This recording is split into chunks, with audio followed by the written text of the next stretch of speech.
Today I'm going to teach you a trick to be a little bit funnier. And I sometimes do stand-up comedy, I make comedy skits, which some of them have gotten like over 1 million views. And I'm not saying that I'm like the funniest person in the world. I don't even like to think of myself as funny or not funny. I just kind of like making comedy skits. I like doing stand-up. I like joking around with people. I like comedy.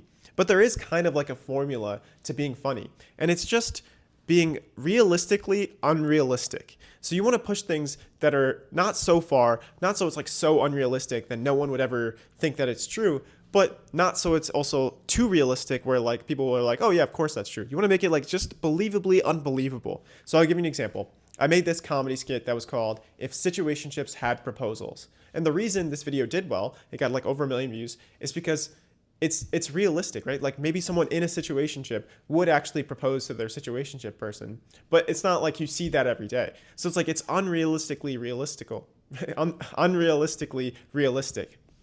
So that's why people maybe thought it was funny, right? So I'll give you another example. If I was on stage and someone was like, "Oh, your jokes aren't funny," I could be like, "Yeah, my mom says the same thing." And the reason that may be funny is because it's not like me arguing with them. It's not like a real conversation.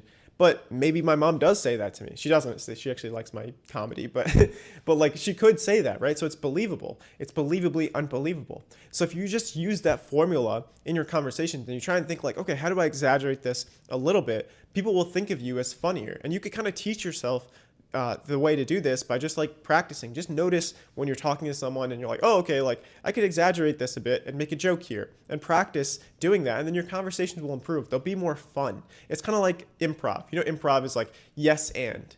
Like the more you disagree with someone, the less funny it will be. But if you just kind of agree and exaggerate, then it becomes a little bit funnier, and your conversations become more entertaining, and people will find you funnier because of that. So I hope this trick helps you in terms of like just thinking through like, okay, if I'm going to have more entertaining, more humorous conversations, just exaggerate it a bit, not too much, and practice with that. It's kind of like a sense, right? Because it's the situation that determines what the best joke would be. So it's like I can't tell you things to memorize. A lot of people, they try and like memorize jokes, and they're like, oh, this is how I become funny. I memorize other people's jokes. But the way to like get a little funnier is just like, you just exaggerate things. You have fun with the conversation, right? That's why it's called being funny. You have fun with it, you know, just exaggerate things, joke around. And then I think your conversations will improve. And of course, it won't be easy necessarily at first if you're not used to like exaggerating things like this. It'll take some time and effort. So even though it won't necessarily be easy, it will be worth it. Life's not easy, but it's worth it. Take care.